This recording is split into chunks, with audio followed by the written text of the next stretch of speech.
সবার উদ্দেশ্যে একটা বার্তা দিব। ব্যাপারটা হচ্ছে, এতদিন ধরে সবাই আমাকে প্রশ্ন করতেছিল,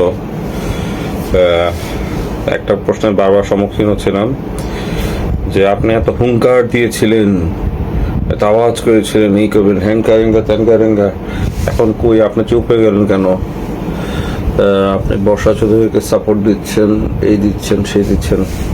বর্ষা চৌধুরীর সাথে যখন প্রথমে আমি বর্ষা চৌধুরীর অডিও ছাড়ি, তখনও কিন্তু বর্ষার সাথে আমি তোমাদের প্রিয় মেয়েদের আইডল বর্ষা চৌধুরী সম্মান আক্তার, তখনও কিন্তু তার সাথে আমি খুব ওয়েল বিহেভ, সুন্দর করে কথা বলছি, তাই না? মানে আমি কখনো মিসবিহেভ করে কথা বলি না কারোর সাথে। আচ্ছা, এটি আমার ক্যারেক্টার। আমি কখনো ক্রিমিনালদের সাথে মিসবিহেভ করি না। আমার যখন অডিও রিলিজ করা আমি করছি, মানে ওকে এক্সপোজ করা করছি, আমি এক্সপোজ করছি, ও থাকা হ্যালো যেটা একটা আছে।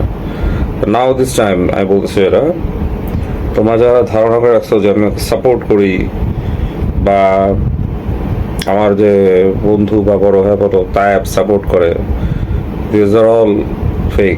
তোমাদের ভুল ধারণা, ভ্রান্ত, ওটা ভ্রান্ত ধারণা। আমি চুপ ছিলাম এতদিন ইচ্ছা করে, কারণ আমি দেখতেছিলাম ওদের ওদের যে কার্যা, ওদের যে ভিতরে নিজেরা মারামারি করতেছে, এই মারামারিটা দেখতেছিলাম। মারামারি কোথায় যায় থামে, কোথায় থামে। তো now I have seen everything.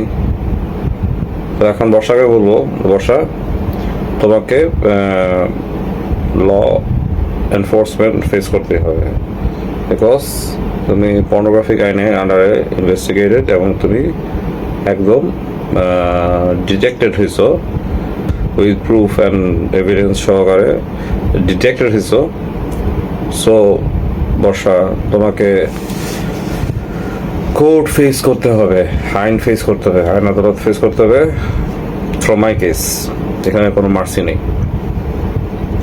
তোমার সাথে কোনো মিসবিহেভ, তোমার কোনো অপমান করতেছি না ভাইয়া, কিছুই করতেছি না, তোমাকে ফেস করতে হবে এটা। ওকে, বলো না গুরুর মায়ের শেষ রাত্রে, ঠিক। যাই হোক বর্ষা, শুধু মনে রাখবা, তুমি সবসময় তোমার বাবা, বাচ্চা এদের দোহাই দিয়ে আসছো, এদের কথাই বলছো। তোমাকে বুঝতে হবে, তুমি যখন মানুষের উপর অ্যাকশনস নাও, তুমি কি সেই সব মানুষের পরিবারের কথা চিন্তা করো না? তাদের বাবা, তাদের বাচ্চা বা মা, বোন, ভাই, তাদের পরিবারের কথা চিন্তা করো নাই? করো না? তুমি করো না? তুমি দেখবা, তুমি যখন একটু পাওয়ার পেয়ে যাও, তোমার যে ক্যাটাগরি, তোমার যে সাইকোলজি, তুমি একটু পাওয়ার পাও, তখন তোমার টোন অন্যরকম হয়ে যায়, তখন তোমার তেজ অন্যরকম হয়ে যায়, তুমি তখন কারো চিনো না।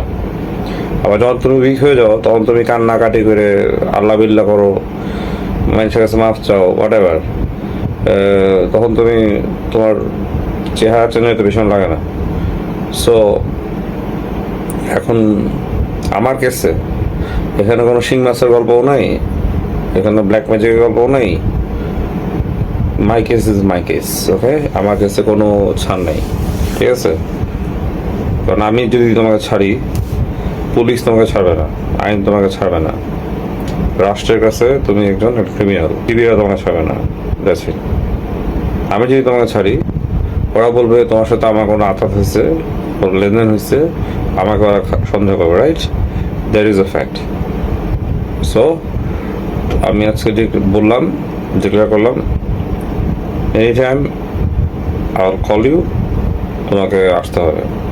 আমি যাবো, তুমি সসম্মানে তুমি নিজেই থানায় আসবা, সারেন্ডার করবা, তোমাকে যেন আমার ধরপাক করতে না হয়, এটাই। আর তুমি নিজে আসবা, নিজে। আর তোমার সাথে, তুমি আমাকে আগে বলছিলা তোমার সাথে কারা কারা জড়িত, মুন্না খানের নাম বলছিলা। মুন্না খান যদি জড়িত হয়, মুন্না খানের এভিডেন্স তোমার থেকে থাকে জড়িত, ওই পর্নোগ্রাফি ভিডিওস ছড়ানোর ব্যাপারে তোমার কাছে যেহেতু এভিডেন্স আছে, তুমি সেগুলো নিয়ে আসবা যদি থাকে। এবার সেগুলো যদি প্রমাণিত হয়, Munna Khan will be also be enlisted in the criminal list.